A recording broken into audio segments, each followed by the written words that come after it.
Damos las gracias, Padre, porque estamos aquí, porque es por su misericordia, Señor, el estar aún con vida y no merecemos nada, Padre, pero usted ha permitido todo esto. Gracias por todas las cosas que están pasando, gracias por las bendiciones, por las enfermedades, ¿sí? Por las pruebas.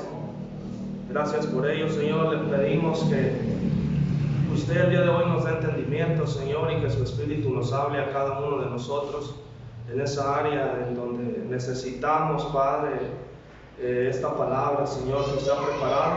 Bendiga a cada uno de mis hermanos y déme palabra a mí también, Señor, para decir lo que usted quiere. Gracias por todo en el nombre de Cristo Jesús. Amén. Pueden tomar su asiento. Entonces, bueno, el tema es sobre la paz de Dios. Hay muchas circunstancias en la vida que nos hacen experimentar la paz. Amén. Hay muchas, quizás tener un buen trabajo, tener salud, tener una buena economía, una buena relación familiar, muchas cosas que nos hacen experimentar la paz, pero hoy vamos a hablar de cómo encontrar esa paz, pero en medio del sufrimiento, en medio de la prueba, en medio de la enfermedad, del dolor, ¿sí? El Señor en su palabra nos da algunas ideas, una guía para poderla encontrar en medio de la dificultad y no después de ella. Amén. Vamos a estar meditando en lo que ya leímos ahorita, que es Marcos capítulo 5 del 21 al 43. Yo lo acomodé de manera diferente para poderlo entender más fácil. Ustedes lo pueden leer otra vez completo en sus hogares, sí, pero vamos a iniciar. Este mensaje es para todos aquellos que están pasando ahora en una prueba, que han perdido la tranquilidad, han perdido la fe, aquellos que creen que no van a poder salir adelante, que se sienten desfallecer, ¿sí? Quizás lo llevamos a otro nivel para los que se sienten solos y aunque están rodeados de gente, nadie les ayuda, nadie los convence, nadie tiene palabras de aliento para ellos. O para ti que quizás piensas que ya no hay otra salida, que no hay otra opción en tu vida y vas a tentar con ella, decides quitártela, ¿sí? Vamos a ver el Señor que tiene para nosotros. En el pasaje de Marcos encontramos dos problemas específicos, ¿sí? Habla sobre una mujer con flujo de sangre, ¿sí? Y habla sobre una niña que está agonizando, está muriendo. Vamos a entrar en contexto y primero vamos a ver los dos problemas, la situación, cómo se estaba desarrollando, qué estaba pasando y cuál es la situación de los dos casos, ¿sí?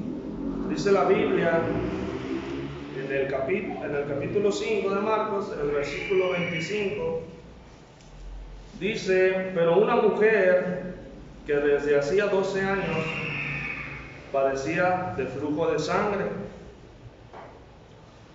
y versículo 26, se había sufrido mucho de muchos médicos y gastado todo lo que tenía, y nada había aprovechado, antes le iba peor, ¿sí? Entonces tenemos aquí una mujer que ya tiene 12 años sufriendo, agotó sus opciones, gastó todo su dinero. Ella está buscando la cura de este mal, de este flujo de sangre, y pues no lo ha conseguido, está desesperada, ¿sí? Y para darnos una idea de la situación, como estaba pasando, vamos a leer otra porción de la Biblia para tener un contexto más amplio, ¿sí? De la situación.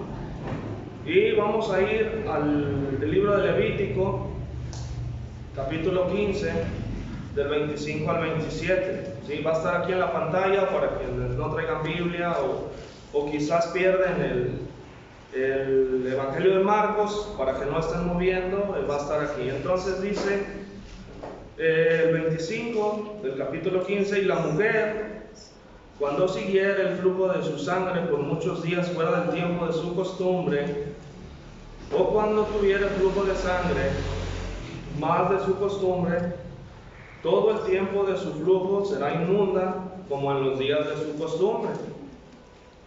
Toda cama en que durmiere, todo el tiempo de su flujo le será como la cama de su costumbre. Y todo mueble sobre que se sentare será inmundo, como la impureza de su costumbre. Cualquiera que tocare esas cosas será inmundo, y lavará sus vestidos, y asimismo se lavará con agua, y será inmundo hasta la noche. Entonces, recordemos que aún en este tiempo que está pasando esto, el pueblo estaba regido bajo la ley, ¿sí? Aún no llegaba la gracia, estaba en proceso. Y entonces, ¿qué estaba pasando aquí? La mujer tenía un flujo de sangre, pero ¿qué implicaba eso? Dice la Biblia que era considerada inmunda, ¿sí? Era inmunda por ese flujo de sangre que tenía. Y al ser permanente, pues aquí dice que te podías lavar y ibas a ser inmundo hasta en la noche, pero como ella el otro día otra vez volvía, pues la inmundicia era permanente. Entonces le estaba causando un daño grave físicamente, esa pérdida de sangre. Quizás estaba débil, estaba pues sufriendo, ¿verdad? Físicamente. ¿Qué más? Permanecía permanentemente impura, era rechazada por la sociedad, ¿sí? Nadie la quería, porque todos los que la tocaran, todos los que convivían con ella iban a ser inmundos. Todo lugar donde ella se acostara, donde se sentara, iba a ser inmundo, nadie la recibía en su casa. Entonces imagínense, la misma sociedad la estaba excluyendo, la estaba apartando. Entonces era rechazada por su familia, era rechazada incluso por los de la sinagoga, o sea, no tenía contacto con Dios. Sabía que había un Dios quizás, pero no podía venir como lo hacemos nosotros, porque inmediatamente era excluida, ¿sí? Su condición no le permitía estar en contacto con nadie, ¿sí? Vamos al caso número 2, que tenemos una niña agonizando, una niña que va a morir.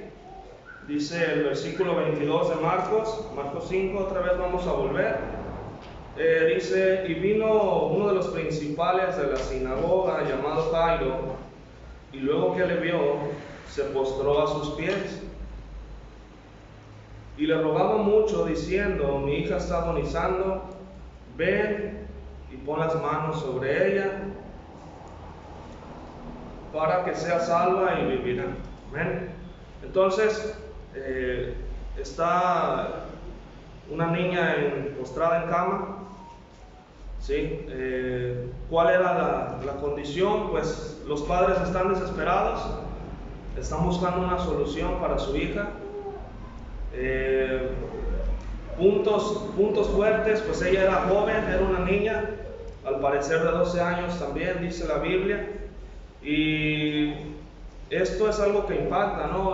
Todos conocemos de personas que han muerto y es un descansar ver morir a la gente ya grande.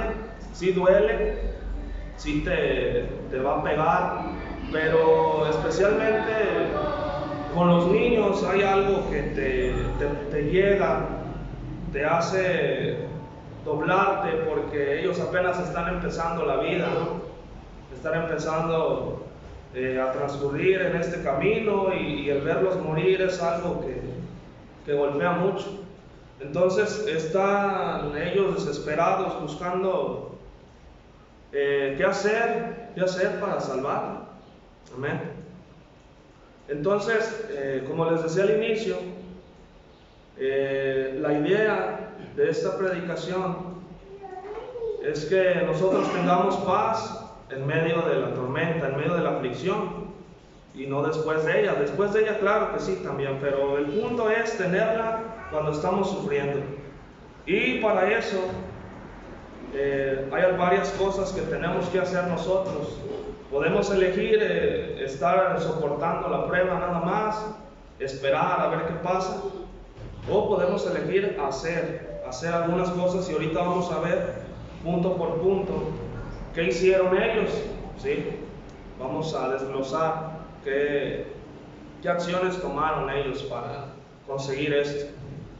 Entonces, en el caso número 1 dice que tenemos a la mujer con flujo de sangre. El versículo 27 dice: cuando oyó hablar de Jesús, vino por detrás entre la multitud y tocó su manto. ¿Sí? Entonces, ¿qué hizo ella, hermanos? Dice que miró a Jesús, fijó un objetivo ella. Ella sabía que ahí estaba la solución a su problema. Ella había hecho todo lo que tenía, físicamente, económicamente, y miró al Señor Jesús. Entonces, si tú ahora estás pasando una prueba, si estás derrotado, si te sientes cansado, que ya no puedes, ¿sí? Vamos a poner atención a ver qué tenemos que hacer.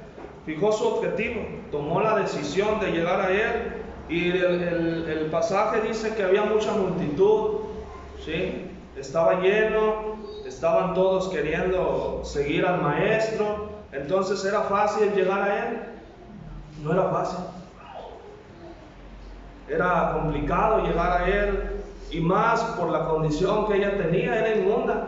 Entonces, al momento de querer mezclarse entre la gente, iba a ser rechazado, ¿sí? Imagínense qué difícil. Si de por sí iba a ser difícil llegar a Él, ahora en su condición de ella, pues más todavía.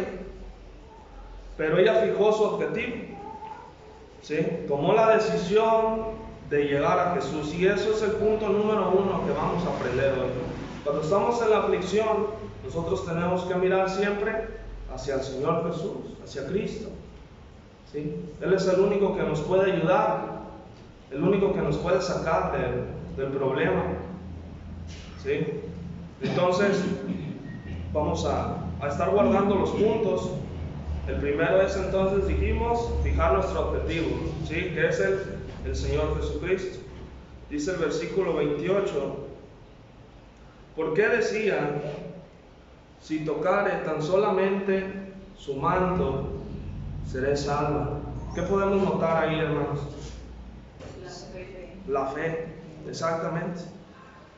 Otro punto importante, la fe, ¿sí?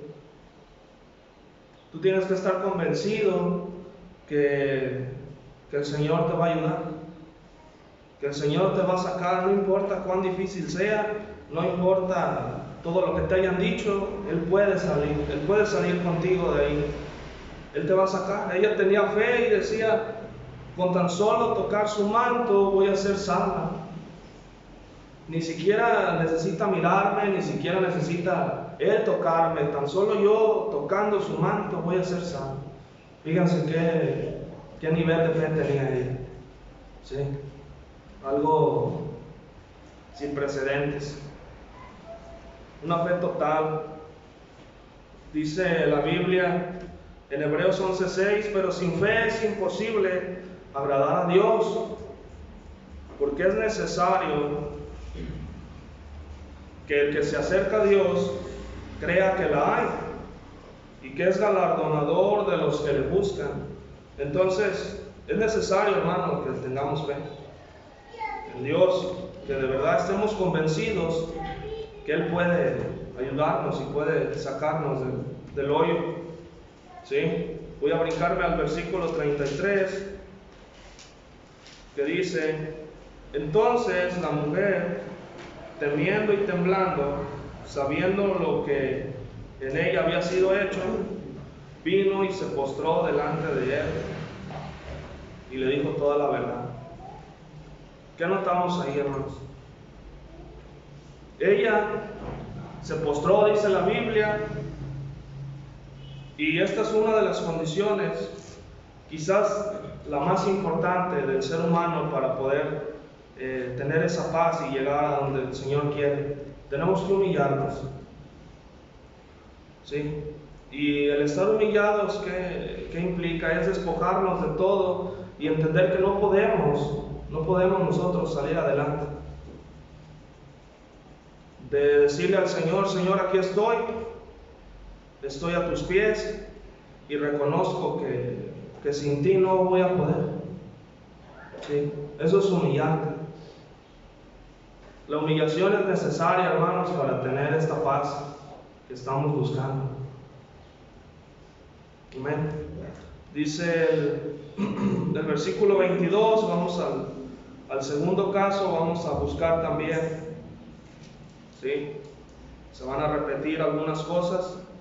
Y dice: y vino uno de los principales otra vez de la sinagoga, llamado Jairo, y luego lo vio, se postró a sus pies.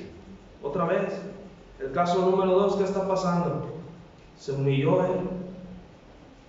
Él entendía que no podía ser curada la niña con un gramo de soberbia, con un gramo de altanería.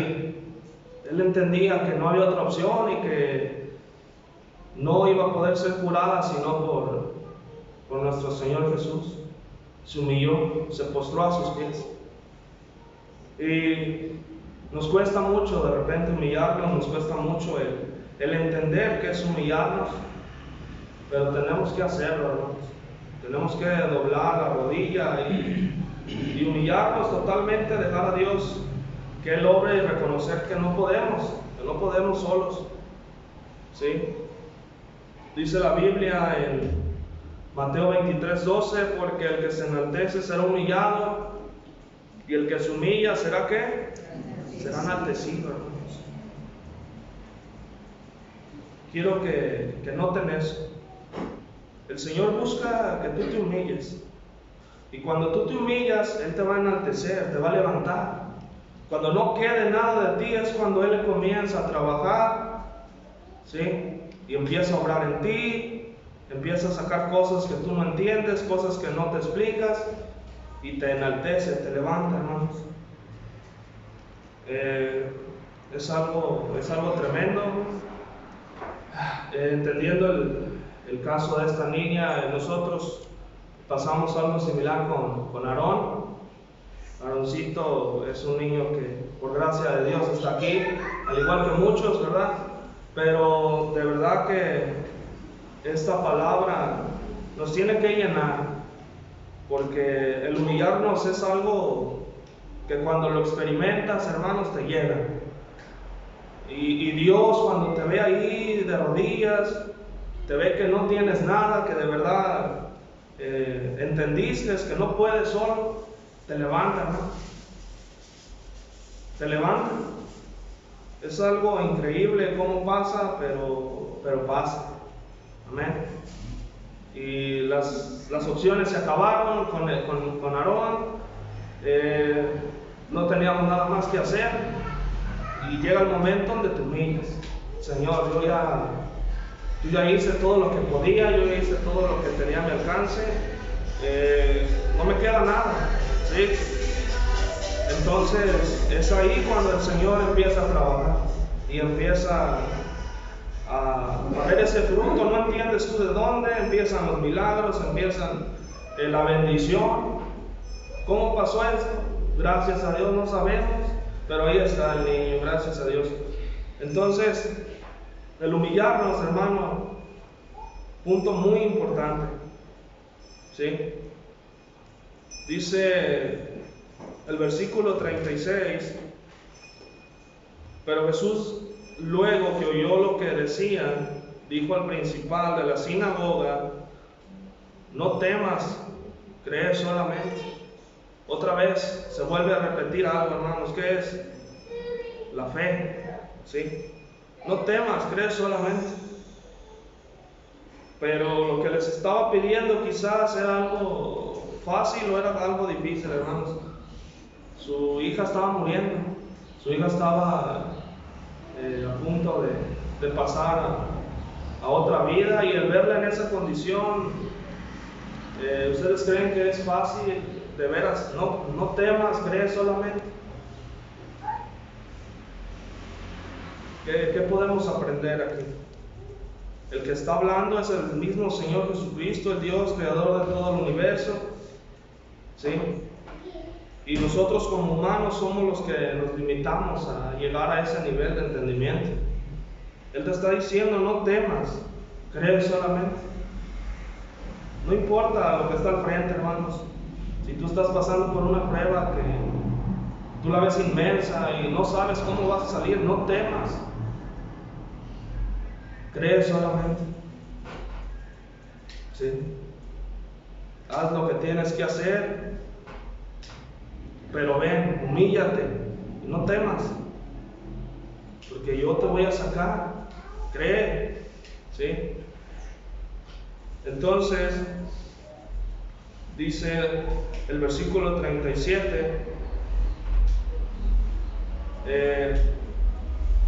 y no permitió que nadie le siguiese, sino Pedro, Jacobo y Juan, hermano de Jacobo. Entonces, ¿qué otra cosa vamos a sacar de aquí? Dice que nadie le siguió más que estos tres que menciona. ¿Por qué? ¿Por qué será, hermanos? Tenemos en contexto una multitud grande, una multitud que está buscando de Dios, pero que es incrédula, ¿sí? Y en este punto tenemos que profundizar, porque en medio de la prueba vamos a escuchar muchas opiniones,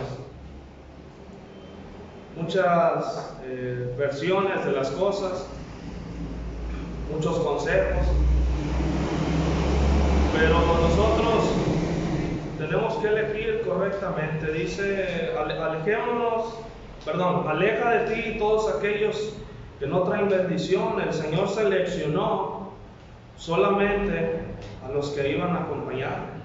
No fueron todos, ¿sí? No entraron todos a la casa, no entraron todos a ver el milagro, fueron seleccionados. Entonces, al igual que nosotros tenemos que seleccionar también a quién vamos a escuchar, quién te va a bendecir, ¿sí? Si tú escuchas a alguien que quizás te da un consejo de buena voluntad, de buena gana, pero no es el consejo correcto a la luz de la Biblia, hermano, lo más seguro es que sufras más o fracases. Por eso es tan importante saber a quién vamos a acudir y saber a quién vamos a escuchar en medio de la prueba, rodearnos de gente que nos pueda bendecir de verdad, de gente que entienda nuestra situación y de verdad nos ayude a poder salir adelante con esas palabras de aliento, esas palabras de gozo, de esperanza, ¿sí? Cierra tu oído a todo lo que te lleva en dirección contraria a la paz de Dios, ¿sí? Cierra tu oído a todos aquellos que te dicen que es imposible lo que está pasando, no se va a poder, aquellos que te dicen que estás loco, aquellos que te dicen que dejes de creer en ese Dios porque es mejor buscar tus herramientas o gastar o buscar gente que te ayude a pagar y no estar esperando ahí a que Dios obre. Hay mucha gente que te va a decir eso, pero a todos ellos aléjalos porque no te van a permitir experimentar esa paz de Dios. Entonces tenemos en el versículo 40, dice, y se burlaban de él, mas él, echando fuera a todos, tomó al padre y a la madre de la niña y a los que estaban con él, y entró donde estaba la niña. Entonces había personas que incluso se estaban burlando de Dios, hermanos. Imagínense, se estaban burlando de lo que él les había dicho, ¿sí? Él hace un apartado, selecciona. Entonces, ¿qué podemos aprender aquí? ¿Cuántos están pasando aún una prueba difícil? Quizás su familia se está deshaciendo, quizás un hijo está enfermo, tu padre, tu madre, quizás estás por ser despedido del trabajo, no tienes amigos, no te quieren en la escuela, en la sociedad, eres excluido también. Y aquellos que no están pasando por una prueba ahora, lo único seguro es que va a llegar esa prueba. Entonces llévense el mensaje, hermanos, para cuando esto pase. Sí. Entonces vamos a retomar otra vez, vamos a recordar. Primero tenemos como número 1 fijar nuestro objetivo, ¿sí? ¿Qué es lo que hizo esta mujer con flujo de sangre? Fijar nuestro objetivo en Cristo, poner nuestra mirada en Él, entender que no hay otro. Y entre medio de ellos quizás había personas que sabían de medicina, sabían de hierbas, que quizás pues se ofrecían a curarla, y aunque no podían, ella abrió a todos y miró al frente al Señor Jesús. Ella fijó su objetivo, hermanos. Número 2, tenemos que humillarnos, despojarnos de todo el ego, de toda la vanagloria que podríamos tener, y de verdad llegar con un corazón sincero, dispuestos a esperar lo que Dios dictamine al final. Número 3, tener fe. ¿Sí? Tener fe. Sin la fe es imposible también que Dios pueda obrar. No se puede, hermanos. Abraham tuvo fe y imagínense, iba a sacrificar a su hijo. La fe que tenía él. Lo iba a hacer, hermano, no estaba esperando a ver si el Señor le decía, ya mire que si te animas, Señor, ya le voy a dar, ahí te voy. Entonces él lo iba a hacer. Y tenía fe que esa bendición, con tanto sacrificio, con tanto esfuerzo que ellos tenían, que era ese hijo, de alguna manera Dios lo iba a reponer. A ese grado Dios busca nuestra fe. No importa el desenlace, no importa lo que venga después, ¿sí? Tú tienes que estar tranquilo, tienes que estar en paz, sin importar lo que venga y cuál sea el desenlace final de todo, hermanos. El Señor nos enseña a tener paz en medio de la tormenta. Él es quizás la única persona en esta tierra que supo cuándo iba a morir. Él sabía que iba a morir y cuándo iba a morir.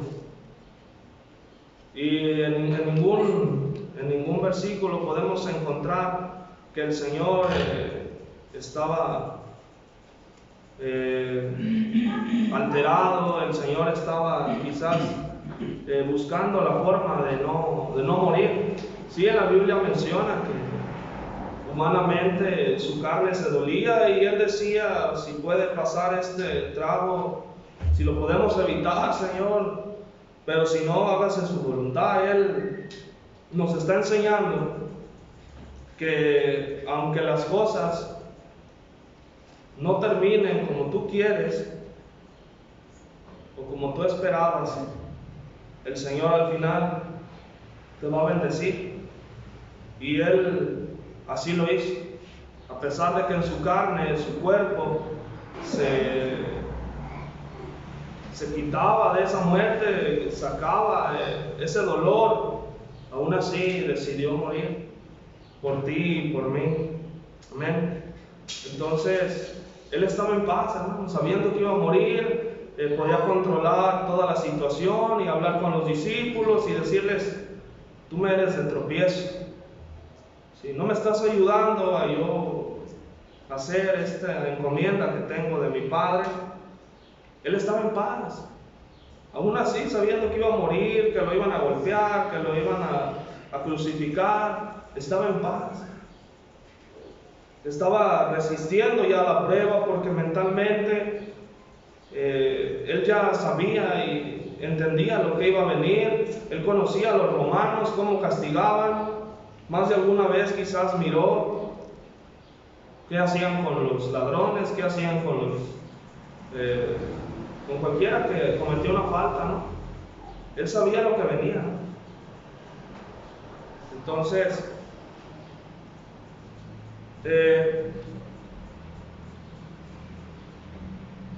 la paz de Dios se puede encontrar definitivamente en medio del problema. Sí, dice Juan 14:27: la paz os dejo, mi paz os doy. Yo no os la doy como el mundo la da. No se turbe vuestro corazón, ni tenga miedo. Otra vez: no se turbe vuestro corazón, ni tenga miedo. ¿Sí? Otra vez, hablando sobre el desenlace, humanamente, en el caso específico de la niña, ¿qué es lo más común que piensa uno? Pues que va a morir, ¿no? Te dicen está grave, está muy enferma, no responde al medicamento y humanamente piensas que va a morir. Pero dice el Señor que Él no te da la paz como el mundo la da. Es una paz que sobrepasa todo entendimiento, y aún así hubiera muerto la niña, estoy convencido que los padres hubieran tenido esa paz, tuvieron esa paz en medio de esa tormenta. ¿Sí? Entonces, ¿qué tenemos que hacer nosotros otra vez? Fijar nuestro objetivo número 1. Número 2, humillarnos. ¿Sí? Número 3, tener fe, hermano, mucha fe para salir adelante. La fe te da paciencia, y el esperar es algo que nosotros tenemos que hacer. Lo que pase ya no es cosa tuya. Lo que venga ya no te toca a ti. Y si al final el Señor decide otra cosa diferente a la que tú tenías en mente, dale la gloria a Dios. Dale la gloria a Dios, porque Él sabe por qué pasan las cosas, y más adelante te va a enaltecer, como dice su palabra. ¿Sí? Y quiero que noten también que el Señor está atento a esas bendiciones, está atento a ese llamar de nosotros cuando nosotros lo buscamos de manera correcta. Él está atento ahí. ¿Sí? Dice el versículo 29: y enseguida la fuente de su sangre se secó. ¿Sí? Y sintió en el cuerpo que estaba sana de aquel azote. Entonces, ¿qué pasó, hermanos? ¿Se concedió o no se concedió lo que la mujer buscaba? ¿Sí? Y hay dos lados. El primero es lo que nosotros tenemos que hacer, y el segundo es lo que Dios va a hacer. Y para vida de que este proceso, este mensaje tenga esa esperanza, hermanos, yo quiero decirles que el Señor no te va a fallar. No te va a fallar. ¿Sí? Aquí miramos otra vez, la mujer estaba desahuciada, desesperada. Ella sabía lo que Dios podía hacer, lo que Jesús podía hacer.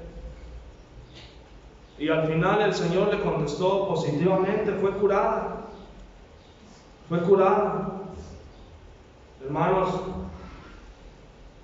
si nosotros cumplimos ¿Sí? Si nosotros llegamos con estos 3 pasos, humillados, con mucha fe, ya fijando nuestro objetivo en Él, lo más seguro es que el Señor se apiade de ti y conceda esa petición de tu corazón. Él no te va a fallar. ¿Sí? En el caso número 2, ¿qué pasó con la niña? Fue levantada, hermano, dice el versículo 41, y tomando la mano de la niña, le dijo, Talita Cumi, que traducido es, niña, a ti te digo, levántate. Y dice la escritura que la niña se levantó y andaba. ¿Sí? Fue llena de vida otra vez, una niña de 12 años. Fue levantada de la muerte. El Señor no te va a fallar. Fíjense qué palabra tan llena de esperanza. ¿Sí? El Señor no te va a contestar algo que te vaya a lastimar, porque tú estás llegando como debes de llegar. ¿Sí? Este mensaje tenemos que tenerlo en mente siempre, porque, como les decía, quizás ahora no estés en una prueba, pero va a venir una pronto. Sí, las pruebas es lo que nos va a ir moldeando, nos va creciendo. Entonces nosotros tenemos que tener estas herramientas siempre y recordar estos pasos para poder llamar la atención de Dios y tener un resultado positivo, y le voy a llamar positivo a lo que Dios quiera, porque todo lo que Dios quiera, aunque humanamente para ti sea malo, es positivo porque viene de Dios y Él así lo decidió, y tú estás bajo su mando, estás bajo lo que Él diga, y todo lo que pase es por obra de Él. Y no hay error ahí, porque no estás tomando decisiones tú, estás tomando decisiones Dios. Tú estás dejando que Él fluya, que Él obre. ¿Sí? Estás haciendo lo que te toca. Eso es todo lo que tenemos que hacer. Entonces, yo espero que hayan entendido, hayan captado la idea de esa palabra, que la puedan poner en práctica en el momento que se necesita. Y si conocen a alguien que está sufriendo, está pasando una prueba, anímenlo, hermanos, ayúdenlo. Por eso estamos como iglesia, para ayudarnos unos a otros, ¿sí? A nuestra familia. Si estamos mirando de una necesidad, tratar de atenderla, de ayudarlos, de guiarlos y de poder salir adelante juntos, hermanos. De verdad que es una bendición poder servir, y como dice la Biblia, más bienaventurado es dar que recibir. Y hablando ahora de Aarón, pude entender esa palabra también, hermanos, porque de repente se escucha bonito que te den, que te bendigan, pero cuando entiendes tú esa palabra en una situación difícil, no es tan bonito. Porque cuando te dan es porque tú no tienes nada, cuando te dan es porque hay una carencia fuerte en ti. Y yo pude entender eso, porque yo decía, Señor, yo ya no quiero pasar estas cosas, yo prefiero mejor bendecir y ayudar a que me estén bendiciendo, porque aunque me están bendiciendo y voy saliendo adelante, gracias a todos los que nos apoyaron en esos momentos, estoy sufriendo, estoy pasando yo la prueba, y yo mejor quiero que tú me des esa opción de yo bendecir, y que no me bendigan, porque es difícil pasar ese tipo de pruebas donde ves la vida de un hijo estarse escurriendo entre las manos, y al final no puede hacer nada, Y todo esto yo lo pude entender, hermanos, en medio de ello. Espero que para ustedes sea de bendición también, que se lo puedan llevar a sus hogares, en su mente, en su corazón, y que de verdad nos ayude a salir adelante. Vamos a ponernos de pie, vamos a orar y vamos a darle las gracias a Dios por este mensaje.